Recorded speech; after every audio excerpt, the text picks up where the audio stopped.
Hello friends, एक बार फिर मैं आप सभी का स्वागत करता हूं मेरे यूट्यूब चैनल टेकशाला में। और मेरी इस वेब सीरीज़ में हम वाइब्रेशंस के बारे में पढ़ रहे थे और मैं बता रहा था आपको कि इस वेब सीरीज़ में हम कोशिश करेंगे कि हम वाइब्रेशंस के फिज़िकल सिग्निफिकेंस को समझें और ईच एंड एवरी टर्म का फिज़िकल मीनिंग समझें।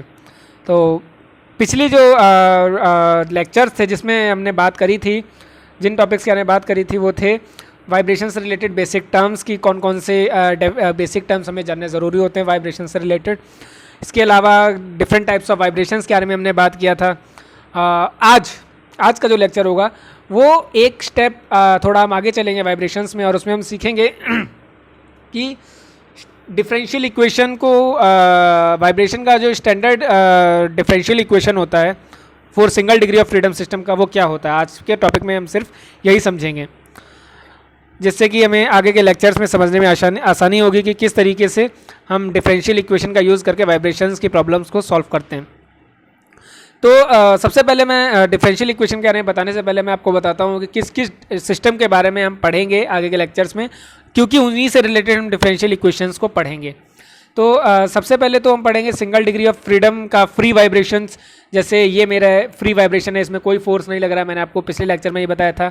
सिमिलरली ये भी एक फ्री वाइब्रेशन है, कोई डैम्पर यूज़ नहीं हो रहा है, ये टॉर्जनल फ्री वाइब्रेशन है और ये भी फ्री वाइब्रेशन है। तो ये सभी फ्री वाइब्रेशन है सिंगल डिग्री ऑफ फ्रीडम के, जिनमें किसी भी डैम्पर का यूज़ नहीं हो रहा है। ये केस हम पढ़ेंगे।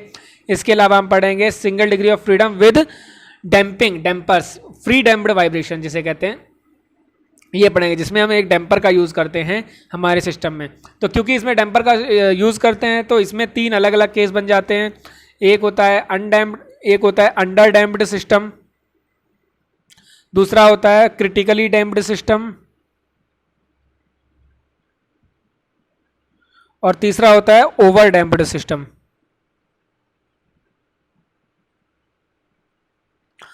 तो इसमें तीन अलग अलग केस हम पढ़ेंगे, अंडर डैम्प्ड, क्रिटिकली डैम्प्ड और ओवर डैम्प्ड सिस्टम्स। ठीक है, तो ये दो टाइप के सिस्टम्स, और टोटल ये चार केसेस के अलावा एक हम एक्स्ट्रा पढ़ेंगे कूलम डैम्पिंग के बारे में। तो ये सभी हम आगे के लेक्चर्स में पढ़ेंगे। लेकिन वाइब्रेशन को समझने से पहले ज़रूरी होता है वाइब्रेशन को किसी इक्वेशन की फॉर्म में रिप्रेजेंट करना। फॉर एग्जाम्पल, अगर मैं इस मोशन को कि इसने टी टाइम पर कितना, इस बॉब ने टी टाइम पर कितना डिस्प्लेसमेंट ट्रेवल किया है, तो ये कहलाता है इसका general equation, general displacement equation. तो किसी भी वाइब्रेशन का जो मोशन इक्वेशन होता है, जो डिस्प्लेसमेंट इक्वेशन होता है, वो निकालना बहुत ज़रूरी होता है, और वो निकलता है उसके मोशन की डिफरेंशियल इक्वेशन से, जिसको हम अभी पढ़ेंगे। तो एक जनरल डिफरेंशियल इक्वेशन जो वाइब्रेशन का होता है, सबसे पहले हम उस सिस्टम का, वो वाइब्रेशन सिस्टम का जनरल डिफरेंशियल इक्वेशन निकालते हैं, फिर वहाँ से हम निकालते हैं उसका इक्वेशन ऑफ मोशन।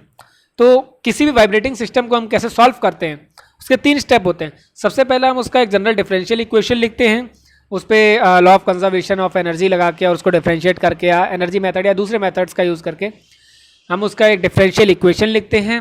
फिर डिफरेंशियल इक्वेशन को सॉल्व करते हैं और वहाँ से हमें मिलकर आता है इक्वेशन ऑफ मोशन, कि टी टाइम पर उसने कितना डिस्प्लेसमेंट ट्रेवल किया उस वाइब्रेटिंग बॉडी ने। और इस जो इक्वेशन ऑफ मोशन निकल कर आती है, इससे फिर हम वेलोसिटी भी निकाल सकते हैं, इससे उसका एम्पलीट्यूड भी निकाल सकते हैं, इससे उसका टाइम पीरियड भी निकाल सकते हैं, उसकी नेचुरल फ्रीक्वेंसी भी निकाल सकते हैं।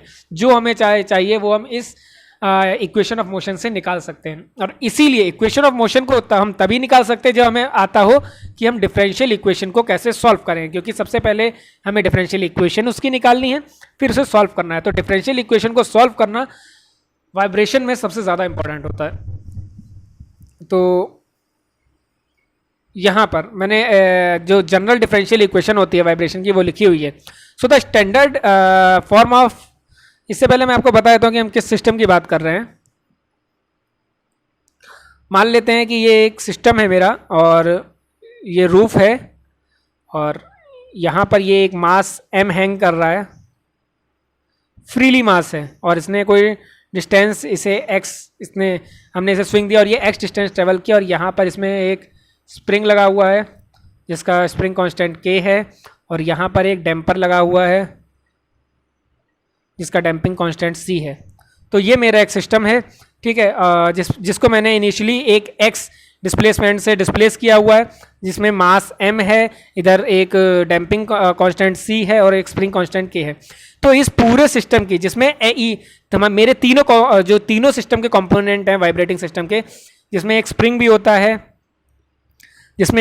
भी होता है और एक डैम्पर होता है और एक मास होता है इनर्शिया। तो ये तीनों कंपोनेंट मेरे इस सिस्टम में प्रेजेंट हैं और इसलिए इस सिस्टम की जो जनरल डिफरेंशियल इक्वेशन होती है वो होती है ये। So the general differential equation of single degree of freedom system, कैसा भी वाइब्रेशन हो सिंगल डिग्री ऑफ फ्रीडम का, चाहे वो फ्री वाइब्रेशन हो चाहे वो डैम्प्ड वाइब्रेशन हो, उसके ऊपर हम अभी नहीं जाते। हम सिंगल डिग्री ऑफ फ्रीडम का कैसा भी सिस्टम हो उसकी जो जनरल डिफरेंशियल इक्वेशन होती है वो होती है m equivalent into x double dot means कि acceleration plus c equivalent into x dot मतलब velocity plus k equivalent into x is equal to f equivalent, मतलब जो एक्सटर्नल फोर्स उस पर अप्लाई हो रहा है। ये है मेरी general differential equation for single degree of freedom system. अभी हम जब आगे सभी केसेस को एक एक करके सॉल्व करेंगे तो हम देखेंगे कि वहां पर जितनी भी डिफरेंशियल इक्वेशन आएंगी वो उनका वो इसी जनरल फॉर्म से निकल कर आएंगी और वो किसी ना किसी तरीके से इस इक्वेशन से को रिलेटेड होंगे। तो सिंगल डिग्री ऑफ फ्रीडम की जो जनरल डिफरेंशियल इक्वेशन होती है वो होती है m equivalent into x double dot मतलब acceleration into c equivalent into x dot मतलब वेलोसिटी और k इक्विवेलेंट इंटू x मतलब displacement from its mean position is equal to f equivalent जो उस पर नेट फोर्स लग रहा है। तो इस जो जनरल डिफरेंशियल इक्वेशन है मेरी, अब हम इसे सॉल्व करने पर आते हैं ताकि हमें एक जनरल सॉल्यूशन मिल सके सो दैट हम उसी तरीके से फिर आगे बढ़ें। तो इसका एक जनरल सॉल्यूशन निकालने के लिए दोस्तों, इससे पहले मैं आपको बता दूं कि वाइब्रेशंस को आगे पढ़ने से पहले हमें डिफरेंशियल इक्वेशन चैप्टर का पूरा ज्ञान होना बहुत ज़रूरी है, क्योंकि अगर हमें nth ऑर्डर डिफरेंशियल इक्वेशन को सॉल्व करना नहीं आया है, अगर हमें nth ऑर्डर डिफरेंशियल इक्वेशन को सॉल्व करना नहीं आता है तो हम आगे के जो डेरिवेटिव्स हैं, आगे के जो जितने भी डेरिवेशंस हैं वाइब्रेशन से रिलेटेड वो नहीं समझ पाएंगे। सेम यहाँ पर, क्योंकि यहीं पर से हम डिफरेंशियल कैलकुलस शुरू कर रहे हैं, पूरा यहाँ से पूरा हम डिफरेंशियल इक्वेशन को कैसे सॉल्व करते हैं यही देखेंगे। तो मैं आपको बता रहा था कि एक जो जनरल फॉर्म है डिफरेंशियल इक्वेशन की सिंगल डिग्री ऑफ फ्रीडम की वो तो हमें मिल गई है, ठीक है, कि इस फॉर्म ये एक जनरल इक्वेशन स्टैंडर्ड फॉर्म होती है डिफरेंशियल इक्वेशन की सिंगल डिग्री ऑफ फ्रीडम के लिए। अब बात करते हैं इसके एक जनरल सॉल्यूशन की। तो सबसे पहले इसे रीअरेंज करते हैं और इसे रीअरेंज करके मिलेगा हमें ये। इससे पहले हमने ये एक और इक्वेशन मैंने यहाँ लिखी हुई है, वो एंगुलर कोऑर्डिनेट के लिए। एंगुलर कोऑर्डिनेट मतलब कभी मेरा टॉर्जन वाला केस आता है, अगर मेरा टॉर्जन वाला कोई केस आ रहा है जिसमें डैम्पर भी मैंने लगाया हुआ है, स्प्रिंग भी लगाया हुआ है और वो एक एंगल थीटा पर रोटेट कर रहा है, तो उस केस में जो मेरा डिस्प्लेसमेंट होगा वो मैं थीटा से, एंगल कितना उसने रोटेट किया उससे रिप्रेजेंट करता हूँ। और उस केस में जो इसकी जनरल डिफरेंशियल इक्वेशन हो जाएगी वो ये हो जाएगी, मतलब I equivalent into theta double dot मतलब कि mass moment of inertia into angular acceleration, फिर plus C equivalent into theta dot मतलब damping constant into angular velocity, और फिर आता है KT इक्विवेलेंट इंटू थीटा मतलब स्प्रिंग कांस्टेंट इंटू थीटा जो एंगल वो रोटेट किया इज इक्वल टू टोटल जो एक्सटर्नल टॉर्क उस पर लग रहा है या मोमेंट जो लग रहा है। तो देखा जाए तो इक्वेशन 1 और इक्वेशन 2 बोथ आर सेम, बस ये डिस्प्लेसमेंट की फॉर्म में है और ये जो है एंगल टर्न थीटा की फॉर्म में, बोथ आर सेम। सो हम आज सीखेंगे इस इक्वेशन को सॉल्व करना कि इसका जो जनरल सॉल्यूशन आएगा वो कैसे आएगा। सो इस इक्वेशन को जब मैं रीअरेंज करूंगा और m इक्विवेलेंट को मैं सबसे पूरी इक्वेशन को m इक्विवेलेंट से डिवाइड करूंगा तो मुझे मिलेगी ये इक्वेशन। यहाँ पर x टर्म जो x डबल डॉट था वो अकेला रह जाएगा और c equivalent upon m equivalent फिर k equivalent upon m equivalent is equal to 0 आ जाएगा। सो जो मेरी जनरल इक्वेशन है यहाँ पर x आएगा दोस्तों, मैंने मिस किया हुआ है, यहाँ पर एक x आएगा। तो जो मेरी इस इक्वेशन को सॉल्व करने के बाद इक्वेशन बनेगी वो बनेगी x डबल डॉट मतलब acceleration plus c equivalent upon m equivalent into x dot मतलब वेलोसिटी मतलब damping constant equivalent upon mass equivalent into velocity plus k equivalent into m equivalent divide by m equivalent into x is equal to 0, क्योंकि हमने माना है कि मेरा जो कोई इस पूरे सिस्टम पे कोई एक्सटर्नल फोर्स नहीं लग रहा है, क्योंकि मैंने ये free single degree of freedom single degree of system with free vibrations को मैं एनालाइज करूंगा आगे। कोई भी फोर्स्ड वाइब्रेशन नहीं होगा, इसलिए क्योंकि कोई भी फोर्स्ड वाइब्रेशन नहीं है, इसलिए एक जो एक्सटर्नल फोर्स है वो जीरो है, और इसीलिए यहाँ पर मैंने जीरो लिखा हुआ है। तो जो मेरी जनरल डिफरेंशियल इक्वेशन हो जाती है फाइनल, इस इक्वेशन 1 को रीअरेंज करने के बाद, वो इक्वेशन 3 में हम देख सकते हैं कि जो इक्वेशन 3 में इक्वेशन 1 से इक्वेशन 3 में जो आएगी वो इक्वेशन वो आएगी x double dot plus c equivalent upon m equivalent into x dot plus k equivalent upon m equivalent into x is equal to 0। अभी जो रीअरेंज फॉर्म है इक्वेशन की, इसमें से हमें जो टर्म निकल कर आते हैं, सबसे पहले हमें निकल कर आता है नेचुरल फ्रीक्वेंसी। तो मैंने आपको बताया था जब बेसिक टर्म्स हम पढ़ रहे थे कि natural frequency is the frequency when of vibration when there is no force is acting on the system during the vibration. कि अगर कोई पेंडुलम हिल किसी सिस्टम जो कि वाइब्रेट कर रहा है उस पर कोई एक्सटर्नल फोर्स वाइब्रेशन के दौरान नहीं लगाया जाएगा, तो उस केस में जो उसकी फ्रीक्वेंसी होगी वो नेचुरल फ्रीक्वेंसी होगी। तो नेचुरल फ्रीक्वेंसी जो आती है हमारे पास वो आती है अंडर रूट के इक्विवेलेंट अपॉन एम इक्विवेलेंट, कि equivalent spring constant divide by total mass of the system. तो ये आ गया मेरा नेचुरल फ्रीक्वेंसी का फॉर्मूला। और इसके बाद आता है damping constant, damping ratio, not constant, damping ratio. Damping ratio आ जाता है C equivalent upon 2 under root के इक्विवेलेंट इंटू एम इक्विवेलेंट। ठीक है, तो यहाँ इस इक्वेशन से, इक्वेशन 3 से मुझे दो बातें पता लगती हैं। एक तो एंगुलर फ्रीक्वेंसी क्या होगी इस डिफरेंशियल इक्वेशन की, और दूसरा कि उसका डैम्पिंग रेशियो क्या होगा। ये दोनों बातें मुझे पता लग जाती हैं।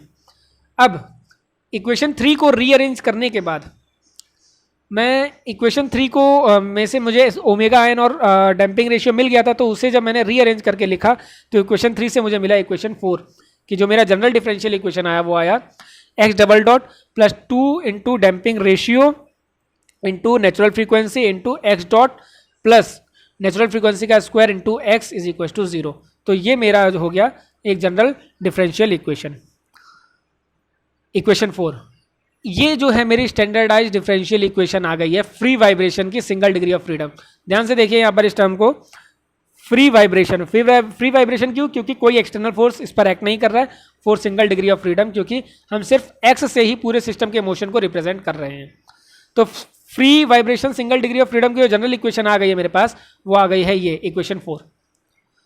सो अब इक्वेशन 4 की जो बाउंड्री कंडीशंस होंगी वो हम रखते हैं। बाउंड्री कंडीशन मतलब मैंने माना कि जब मेरा टाइम 0 था, इनिशियल कंडीशन पे जो इसका डिस्प्लेसमेंट था वो एक्स नॉट गया था, मतलब कि अगर मैंने इस बॉब को किसी time t is equal to 0 पे मैं यहाँ पर लेकर गया हूँ, यहाँ पर b पोजिशन पे, इसका टाइम 0 पर ये b पोजिशन पर है और इसका डिस्प्लेसमेंट है वो x नॉट है, और यहाँ से जब मैं इसे रिलीज करूँगा, इसे छोड़ दूंगा, तो ये a पर जाएगा और इसका वाइब्रेशन स्टार्ट होगा। तो जो इसकी बाउंड्री कंडीशन बनती है इस डिफरेंशियल इक्वेशन की, वो बनती है कि at time t is equal to 0 उसका डिस्प्लेसमेंट होगा x नॉट पर, और at time t is equal to 0 उसका जो मैंने माना, क्योंकि उस टाइम मैं फोर्स लगा रहा हूँ तो मैंने माना उसकी जो इनिशियल वेलोसिटी होगी वो होगी x नॉट डॉट।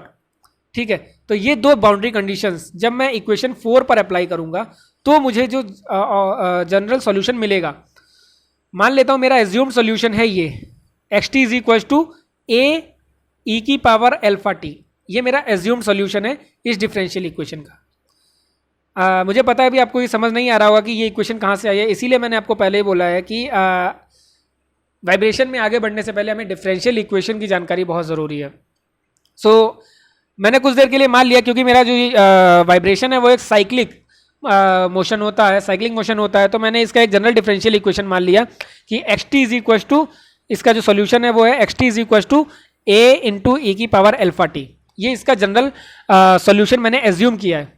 तो क्योंकि ये इसका जनरल सॉल्यूशन है X T is equal to A into E की पावर एल्फा टी, तो इसकी जो वेलोसिटी हो जाएगी मतलब एक्स डॉट टी हो जाएगा, वो इसका डिफरेंशियल इक्वेशन हो जाएगा, डिफरेंशिएशन हो जाएगा D x upon D T, ये सिग्मा डॉट हो जाएगा, एक्स डॉट हो जाएगा। तो D x upon D T जब इस इक्वेशन का डिफरेंशियल करेंगे इक्वेशन 5 का, तो हमें मिलेगी इक्वेशन 5.1 मतलब उसका वेलोसिटी। तो ये तो उसका डिस्प्लेसमेंट हो गया वाइब्रेटिंग सिस्टम का, और ये हो गया उसका velocity at a particular time T which is X dot T is equal to alpha into A into E की पावर ए टी। अगेन जब मैं डी एक्स डॉट टी करूंगा, मतलब इक्वेशन 5.1 को अगेन डिफरेंशिएट करूंगा या डबल डिफरेंशिएशन करूंगा equation 5 का, तो मुझे मिलेगा एक्स डबल डॉट मतलब उसकी acceleration at time T which is given by equation 5.2 which is X double dot T is equal to alpha square into A into E की पावर अल्फा टी। तो इस समय मेरे पास तीन इक्वेशन आ जाती है मेरे जनरल सॉल्यूशन से, equation 5, equation 5.1, equation 5.2, where equation 5 is displacement equation, 5.1 is velocity equation and 5.2 is acceleration equation. यहां पर भी मेरे पास तीन टर्म है, एक एक्सेलरेशन है, एक वेलोसिटी है और एक डिस्प्लेसमेंट है। अब इन तीनों टर्म्स को मैं इन तीनों इक्वेशन से अगर डिस्प्लेस कर दूंगा तो जो इक्वेशन बनेगी 4 के बाद वो बनेगी मेरी ये इक्वेशन। मैंने इन सभी वैल्यूज को यहां पर रखा, इन सभी वैल्यूज को इक्वेशन 5, इक्वेशन 5.1 को, इक्वेशन 5.2 को, इन तीनों इक्वेशन को मैंने इक्वेशन फॉर्म में इक्वेशन 4 में रखा और जो फाइनल इक्वेशन मेरे पास आई वो ये आई कि ई की ए इंटू ई की power alpha T into bracket alpha square plus 2 into damping ratio into natural frequency into alpha into natural frequency का स्क्वायर इज इक्वल टू 0। सो जो जनरल इक्वेशन आई मेरे को सारा सॉल्व करने के बाद वो ये मिली है। अब क्योंकि यहाँ पर मेरा जो जिसने भी डिफरेंशियल इक्वेशन पढ़ा होगा उसे पता होगा कि जब मेरा ये क्वाड्रेटिक इक्वेशन आ जाएगा तो डिफरेंशियल इक्वेशन सॉल्व करने के लिए हमें अल्फा की वैल्यू, अल्फा के रूट्स निकालने पड़ते हैं। तो अल्फा के रूट्स निकालने के लिए मैंने जनरल इक्वेशन को यहाँ पर लिख लिया, मैंने जनरल इक्वेशन को यहाँ लिख लिया कि alpha square plus 2 into damping ratio into omega n into alpha into omega n square is equal to 0। क्योंकि ये क्वाड्रेटिक इक्वेशन है तो इससे मैं क्वाड्रेटिक इक्वेशन को सॉल्व करने का तरीका होता था कि minus b plus minus under root b square minus 4ac upon 2a। हमने ये 9th 10th क्लास में पढ़ा होगा। तो जब मैं इस क्वाड्रेटिक इक्वेशन को सॉल्व करूंगा, तो मुझे मिलेगी ये वाली क्वाड्रेटिक, तो उसका जो अल्फा का सॉल्यूशन मिलेगा, अल्फा के जो रूट्स मिलेंगे, ये जो इक्वेशन 5.4 है इसमें जो अल्फा के रूट्स मिलेंगे मतलब अल्फा 1 और अल्फा 2 वो मुझे मिलेंगे इस इक्वेशन से कि alpha is equal to -2 into damping ratio into natural frequency plus minus under root 2 into damping ratio into natural frequency का स्क्वायर -4 इंटू नेचुरल फ्रीक्वेंसी का स्क्वायर अपॉन 2।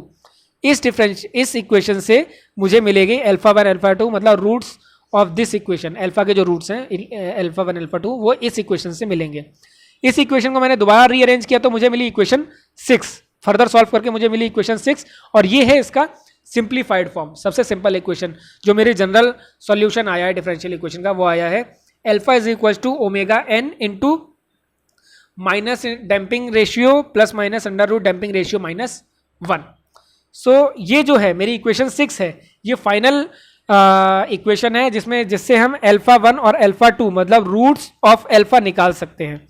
लेकिन इस इक्वेशन से हम देख सकते हैं कि जो मेरा अल्फा 1 और अल्फा 2 की वैल्यू है वो डैम्पिंग रेशियो पर डिपेंड कर रही है। सो आगे के जितने भी सिस्टम्स आएंगे उन सभी में ये डैम्पिंग रेशियो की जो वैल्यू होगी यही डिसाइड करेगी कि मेरा सिस्टम किस तरीके से बिहेव करेगा, इसका एक ये केस हम यहाँ पर मैंने 4 केसेस डिस्कस किए हैं उससे देख सकते हैं।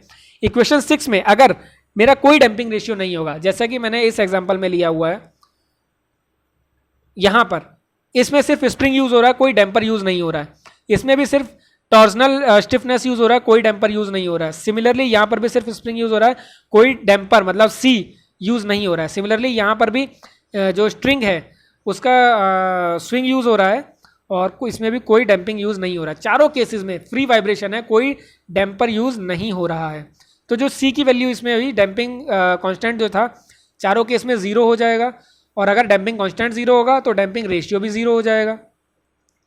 तो अगर मेरा डैम्पिंग रेशियो 0 होगा तो उस केस में वो हो जाएगा free vibration of undamped system कि उसमें डैम्पिंग है ही नहीं, और ये सबसे सिंपलेस्ट केस होता है सिंगल डिग्री ऑफ फ्रीडम का। अगले लेक्चर में हम इसी केस के बारे में पढ़ेंगे कि जब हमारा डैम्पिंग रेशियो 0 हो, कोई डैम्पर सिस्टम में ना हो तो वो कैसे बिहेव करता है। फिर अगर मेरा डैम्पिंग रेशियो 1 से छोटा हो और 0 से बड़ा हो तो वो बन जाता है अंडर डैम्प्ड सिस्टम। अगेन अगर वो 1 के बराबर हो जाएगा तो बन जाएगा क्रिटिकली डैम्प्ड सिस्टम, और अगर वो 1 से बड़ा हो जाएगा तो वो बन जाएगा ओवर डैम्प्ड सिस्टम। आने वाले लेक्चर्स में हम इन्हीं चारों केसेस के बारे में पढ़ेंगे कि मेरा एक फ्री वाइब्रेशन क्या होता है, फ्री वाइब्रेशन पढ़ेंगे, फिर डैम्प्ड अंडर डैम्प्ड का पढ़ेंगे जिसमें डैम्पिंग रेशियो लेस देन 1 होता है, अंडर डैम्प्ड सिस्टम। फिर हम पढ़ेंगे क्रिटिकली डैम्प्ड सिस्टम, और अंडर डैम्प्ड और क्रिटिकली डैम्प्ड पढ़ने के बाद लास्ट में हम पढ़ेंगे ओवर डैम्प्ड सिस्टम, जिसमें डैम्पिंग बहुत ज़्यादा चली जाती है विच इज़ ग्रेटर देन 1। और इसके बाद सबसे लास्ट में पढ़ेंगे कूलम्ब डैम्पिंग, ये एक स्पेशल टाइप का डैम्पिंग का केस होता है।